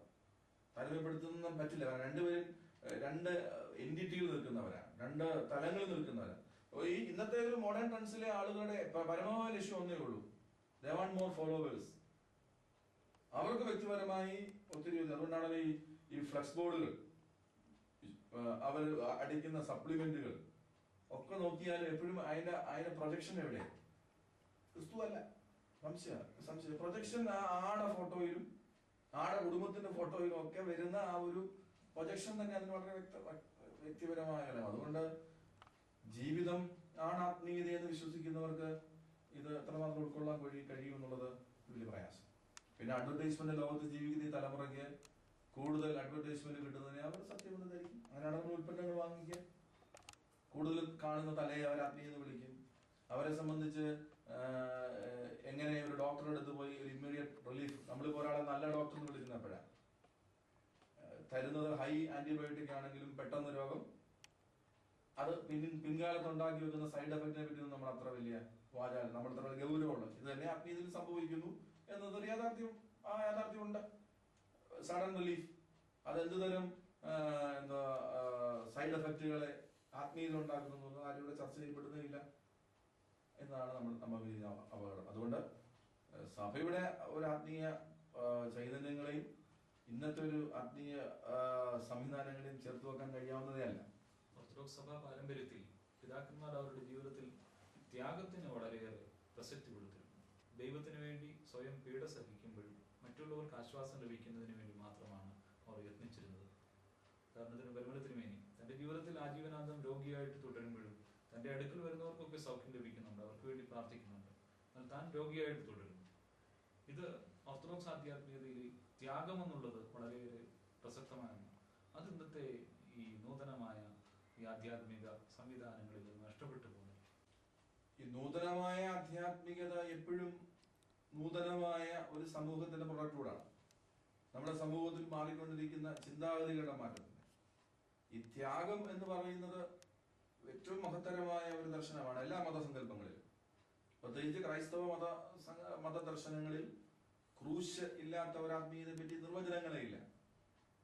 ഇന്ന് പലരും ക്രൂശിനെ ഒഴിവാക്കാൻ ശ്രമിക്കുന്നുണ്ട്. ആദ്യം കഴുത്തേലെ ക്രൂശ് വേണ്ടാന്ന് പറയും, പിന്നെ ജീവിതത്തിൽ ക്രൂശ് വേണ്ടാന്ന് പറയും. ഇത് അപകടമുണ്ടെങ്കിലും വേദപുസ്തകം പഠിക്കുന്ന ഒരാൾക്ക് ക്രൂശിനെ ഒഴിവാക്കി ആത്മീയത നിർവചിക്കാനേ കഴിയില്ല. അതിനൊരു ചെറിയ ഉദാഹരണം പെട്ടെന്ന് ചൂണ്ടിക്കാണിക്കാൻ ഉള്ളത്, പൗലോസ്ലീഹ നമ്മളറിയാം, അനേകം സഭകളുടെ സ്ഥാപനമാണ്. ഇന്നീ പറയുന്ന ഈ നവ പെന്തക്കോസ്റ്റലിസ്റ്റ് ആളുകളൊക്കെ അവരുടെ വേദശാസ്ത്രം വിശദീകരിക്കാൻ ഏറ്റവും കൂടുതൽ ഉപയോഗിക്കുന്നതും പൗലോസ്ലീഹയാണ്. പക്ഷേ പൗലോസ്ലീഹ വളരെ വ്യക്തമായി വേദപുസ്തകത്തിൽ പറയുന്ന ഒന്നുണ്ട്, എന്റെ കർത്താവായ യേശു ക്രിസ്തുവിന്റെ ക്രൂശിലല്ലാതെ മറ്റ് ഒരിടത്തും എനിക്ക് പ്രശംസിപ്പാനില്ല. ഞാൻ ആ ഭാഗത്തെ ഒന്ന് പലപ്പോഴും ചിന്തിക്കുമ്പോഴേ പൗലോസ്ലീഹയ്ക്ക് ഇന്നിപ്പോ ലോകം പറഞ്ഞതിൽ എന്തൊക്കെ കഴിവുകളുണ്ടായിരുന്നു? രോഗശാന്തി വരം ഉണ്ടായിരുന്നു, പ്രവചന വരം ഉണ്ടായിരുന്നു, ഭാഷാവരം ഉണ്ടായിരുന്നു, ഇങ്ങനെ ഒത്തിരി വരങ്ങളും ഒക്കെ ഉണ്ടായിരുന്ന പൗലോസ്ലീഹ പറഞ്ഞു, നോ, ഞാൻ അതൊന്നും പ്രശംസയുടെ കാരണങ്ങളല്ല. അപ്പൊ തന്നെ ഇന്നത്തെ ഒരു ആത്മീയതയുടെ ഇത്തരം ആത്മീയതയുടെ പ്രശംസ അടിസ്ഥാനരഹിതമാണെന്ന് വ്യക്തമാണ്. പൗലോസ്ലീഹ പറഞ്ഞു, ഇതിലൊന്നുമല്ല പ്രശംസ. എന്റെ പ്രശംസ കർത്താവായ യേശു ക്രിസ്തുവിനെ, അതിന്റെ ഒരു തുടർവായിട്ട് വേദപുസ്തകം പറയുന്നത്, ഞാൻ ക്രിസ്തുവിന്റെ ചൂടടയാളം എന്റെ ശരീരത്തെ വഹിച്ചിരിക്കുന്നു എന്ന്. അതിന്റെയും കുറച്ചുകൂടെ അങ്ങോട്ട് മാറിയ ഭാവത്തിൽ ആ ജഡത്തിലൊരു ശൂലമുണ്ട്, കർത്താവെ മാറണമെന്ന് പറയുമ്പോൾ കർത്താവ് പറഞ്ഞു, എന്റെ കൃപ നിനക്ക് മതി. പിന്നെയും പൗലോസ്ലീഹ കഷ്ടത സിദ്ധത അങ്ങനെ പറയാൻ പോകുമ്പോൾ ഒത്തിരി കാര്യങ്ങളുണ്ട്. കാരണം ക്രൂശിനെ ഒഴിവാക്കി ഒരു ആധ്യാത്മികത ഇല്ല. പക്ഷെ നമ്മൾ ഞാൻ പറഞ്ഞല്ലോ, മാറിക്കൊണ്ടിരിക്കുന്ന ഒരു സമൂഹത്തിന്റെ പ്രതികരണം കൂടെയാണ് ഇത്തരം ആത്മീയത. അപ്പൊ അവിടെ ത്യാഗം എന്നുള്ളത് നമുക്കിന്ന് വലിയ ബുദ്ധിമുട്ടുള്ള കാര്യം. അത് ആത്മീയതയിൽ മാത്രമൊന്നുമല്ല, സ്വന്തം കുടുംബത്തിൽ തന്നെ ജ്യേഷ്ഠ അനിയന്മാർ തമ്മിൽ ത്യാഗമില്ല, ഭാര്യ ഭർത്താക്കന്മാർ തമ്മിൽ ത്യാഗം എന്ന കൺസെപ്റ്റ് ഒന്നുമില്ല. അപ്പം ത്യാഗമില്ലാത്തൊരു ആത്മീയതയെ, നേട്ടം മാത്രമുള്ള ഒരു ആത്മീയതയെ പരിചയപ്പെടുത്തിയ ആർക്കും വലിയ പൊളലും മെരുകലും ഒന്നും ഇല്ല എന്ന് പറയുന്നത് ഒരു സെന്റിമെന്റൽ അപ്രോച്ച് മാത്രമാണ് ഇവർ മുന്നോട്ട് വെക്കുന്നത്. പക്ഷെ വേദപുസ്തകത്തിൽ ത്യാഗത്തിന് പരമമായ ഒരു ലക്ഷ്യമുണ്ട്, ക്രൂശിന് പരമമായ ഒരു ലക്ഷ്യമുണ്ട്. സഭയുടെ വേദശാസ്ത്രത്തിൽ വളരെ അടിസ്ഥാനമായി പറയുന്നുണ്ട്, നിനക്ക് രോഗം വന്നാൽ മാറും, പക്ഷെ രോഗം വന്നാൽ മാറുമോ എന്നുള്ളതല്ല അതിന്റെ ആത്മീയതയുടെ പ്രശ്നം. നിന്റെ ആത്മീയതയുടെ ഇപ്പോഴത്തെ ഏറ്റവും വലിയ അപകടകരമായ ഒരു പഠിപ്പിക്കല്, നിങ്ങളുടെ വീട്ടിലൊരു രോഗം വന്നാൽ ആത്മീയതയുടെ കുഴപ്പം കൊണ്ടാണ്, നിന്റെ വീട്ടിൽ തുടർച്ചയായ പരാജയങ്ങൾ വന്നാൽ ആത്മീയതയുടെ കുഴപ്പം കൊണ്ടാണെന്നും ഒക്കെ വിശദീകരിക്കുക. ഈ രോഗം വരുന്നത് ഏതെങ്കിലും ഒരു സഭയുടെ ആത്മീയതയുടെ കുഴപ്പം കൊണ്ടാണെങ്കിൽ, ഉദാഹരണത്തിന് ഓർത്തഡോക്സ് സഭയിൽ വിശ്വസിക്കുന്നതുകൊണ്ടാണ് രോഗികൾ ഉണ്ടാകുന്നതെങ്കിൽ ആശുപത്രി കിടക്കുന്ന രോഗികളൊക്കെ ഓർത്തഡോക്സുകാരായിരിക്കണം. നമുക്കറിയാതെ ഒരിക്കലും സംഭവ്യമായ ഒരു കണക്കൂടലല്ല. ഇനി ഇന്ന കൂട്ടായ്മ യോഗത്തിലേക്ക് അല്ലെങ്കിൽ ഞങ്ങളുടെ വിശ്വാസത്തിലേക്ക് വന്നാൽ രോഗം ഒരിക്കലും ഉണ്ടാകില്ല എന്നാ പഠിപ്പിക്കുന്നെങ്കിൽ ആ വിഭാഗത്തിൽപ്പെട്ടവരാരും രോഗികളാകാനും പാടില്ല. ഇത് രണ്ടും ഒരുപോലെ സംഭവമല്ല നമുക്കറിയാം. അപ്പോൾ ഇത് വളരെ അർത്ഥശൂന്യമായ അപകടകരമായ ഒരു പഠിപ്പിക്കൽ തന്നെയാണ്, സംശയമൊന്നും വേണ്ട. അതുകൊണ്ട് പിന്നെ എന്താണ് കഷ്ടതയുള്ള സമീപനമാണ് നമ്മുടെ മുമ്പുള്ള പ്രശ്നം. കഷ്ടതയുള്ള സമീപനം മോനെ, നിന്റെ കഷ്ടതകളെ താങ്ങാൻ ദൈവം നിനക്ക് കരുത്താം, സംശയമൊന്നും വേണ്ട. നിന്റെ ഭാരങ്ങളെ ചുമലി വെക്കാൻ തമ്പുരാൻ പഠിപ്പിച്ചിട്ടുണ്ട്. കണ്ടാലും ലോകാവസാനത്തോടും കൂടെ ഇരിക്കുമെന്ന് തമ്പുരാൻ പഠിപ്പിച്ചിട്ടുണ്ട്. കഷ്ടതകളിന്മേൽ കൂടെ ഇരിക്കുന്ന ദൈവമുണ്ട്. അവിടെ എന്റെ കഷ്ടതകൾ മാറുകയോ മാറാതിരിക്കുകയോ ചെയ്യാം. എന്റെ കഷ്ടതകൾ മാറിയാലും ഞാൻ കർത്താവിനോട് കൂടെയാണ്, മാറിയില്ലെങ്കിലും ഞാൻ, അച്ഛനിപ്പം സൂചിപ്പിച്ചല്ലോ പരിമളത്തിനുമേണ്ട ഒരു കാര്യം, വളരെ ഹൃദയസ്പർശിയാണത്. മറ്റുള്ളവർക്ക് വേണ്ടി പ്രാർത്ഥിക്കുമ്പോഴും സ്വന്തം ഉദരലോകത്തെ പറ്റി ഒരിടത്തും പ്രാർത്ഥിച്ചതായി ഒരു രേഖയില്ല, ഒരു മരുന്നും കഴിച്ചതായിട്ട് ഒരിടത്തും രേഖയില്ല. അതുകൊണ്ട് സ്വന്തം ഉദരരോഗം അല്ല തിരുമേലുള്ള പ്രശ്നം, മറ്റുള്ളവരുടെ സൗഖ്യത്തിന്. ഇത് വളരെ ബാലൻസിങ് ഒരു സമീപനം നമുക്ക് വേണ്ടത്. അതുകൊണ്ട് നിന്റെ ഹിതം സ്വർഗത്തിലെ അല്ലെങ്കിൽ കർത്ത പ്രാർത്ഥന അർത്ഥം എന്തോ, നിന്റെ ഹിതം സ്വർഗത്തെ പോലെ ഭൂമിയിലാണെന്ന് പറയുമ്പോൾ ഇവിടെ നമ്മൾ കുറെ പേരെ അടിച്ചേൽപ്പിക്കുക, എന്റെ ഹിതം പോലെ കാര്യങ്ങളൊക്കെ പോകുമ്പോൾ നീ നല്ലവനാണെന്ന് പറയുക. ഇത് വലിയ അപകടകരമായ അവസ്ഥ. ദൈവത്തിന് നമ്മെ പറ്റി ഒരു പദ്ധതിയുണ്ട്. അവിടെ എന്റെ ജീവിതത്തിൽ കഷ്ടതയ്ക്ക് ഒരു സാധ്യത ഉണ്ടാകാം, അത് പൂർത്തീകരിക്കപ്പെടും. അവിടെ എന്റെ ആശ്വാസം തീച്ചൂളയിലൂടെ കടന്നുപോയാലും പ്രത്യേകം ശ്രദ്ധിക്കുക, ഈ 3 വൈദ്യങ്ങളെ തീച്ചൂളയിൽ എടുത്തിട്ട് കഴിഞ്ഞപ്പോഴാണ് ദൈവത്തിന്റെ ഇന്റർവെൻഷൻ അല്ലെ. ദൈവത്തിന് എന്തൊക്കെ സാധ്യത ഉണ്ടായിരുന്നു? തീച്ചൂളയിലേക്ക് കൊണ്ടുപോകുന്ന മുമ്പ് പടമാരെ തല്ലി താഴെയിടായിരുന്നു, അങ്ങനെ ഓപ്ഷൻ ഉണ്ട് അല്ലെ. അല്ലെങ്കിൽ കാരാഗ്രഹത്തിൽ വെച്ച് തന്നെ അവരെ രക്ഷപ്പെടുത്താറുണ്ട്, അങ്ങനെ ഓപ്ഷൻ ഉണ്ട്. ഈ ഓപ്ഷൻ ഒന്നും ഇല്ലാതെ തീച്ചൂളയിന്റെ മധ്യത്തിലേക്ക് ആര് കടന്നു വന്നു? ക്രിസ്തു കടന്നു വന്നു. ഫെലോഷിപ്പ് വിത്ത് ദെയർ സഫറിംഗ് എന്നാണ് ഞാൻ മനസ്സിലാക്കുന്നതിനെ പറ്റി, ഈ അവരുടെ കഷ്ടതയോടുള്ള ദൈവത്തിന്റെ പങ്കാളിത്തം. ഇനിയും ഈ കഷ്ടതകളൊക്കെ ശാപമാണെങ്കിൽ നമുക്കറിയാം, യേശു ക്രിസ്തുവിന്റെ അപ്പോസ്തലന്മാരിൽ ചുരുക്കം പേരൊഴികെ ബാക്കി എല്ലാവരും രക്തസാക്ഷി മരണം പ്രാപിച്ചവരാ. അതെന്താ? ക്രിസ്തുവിന്റെ സ്വന്തം ശിഷ്യന്മാരായിട്ടും അവർക്ക് ഇത്രയും ദുരിതം ഉണ്ടായതുകൊണ്ട്. നമ്മൾ അതിനെ എങ്ങനെയാണ് വിശദീകരിക്കുന്നത്? ക്രൈസ്തവ സഭ ഏറ്റവും വളർന്ന ഒരു കാലഘട്ടമാണ് 1-2 നൂറ്റാണ്ട്. അവിടെ ഭൂരിഭാഗം ആളുകളും ക്രിസ്തുവിന് വേണ്ടി രക്തസാക്ഷികളായി മരിച്ചവരാണ്. അപ്പൊ അതും ഇന്നത്തെ പഠിപ്പിക്കുന്ന തമ്മിൽ എന്ത് വിരോധാഭാസമാണ്? ഇന്നിപ്പം പറയുന്നത് കഷ്ടത വന്നാൽ അത് വിശ്വാസത്തിന്റെ കുഴപ്പമാണ്, ഞങ്ങളുടെ കൂടെ വന്ന ഒരു കഷ്ടതയും ഇല്ല എന്ന് പറയുന്ന പഠിപ്പിക്കൽ വേദപുസ്തകത്തിന് തന്നെ വിരുദ്ധമായ ഒരു ആശയമാണ് അതല്ലേ.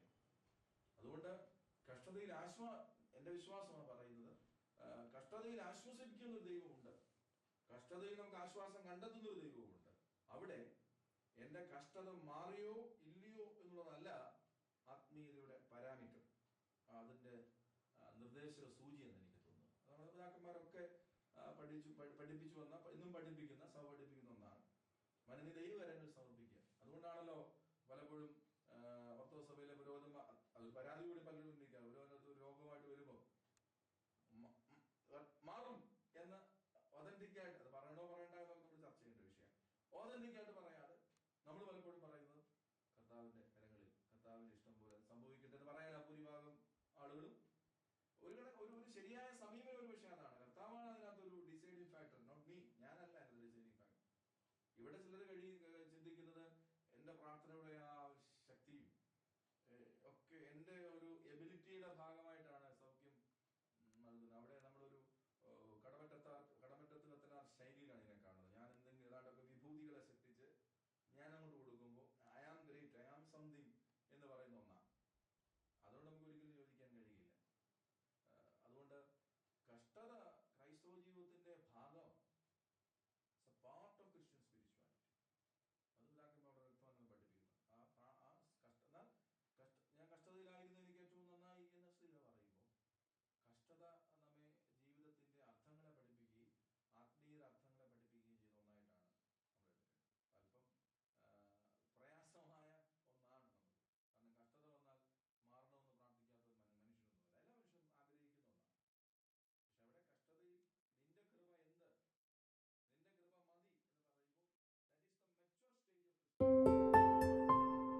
പരിപക്വമായ അവസ്ഥ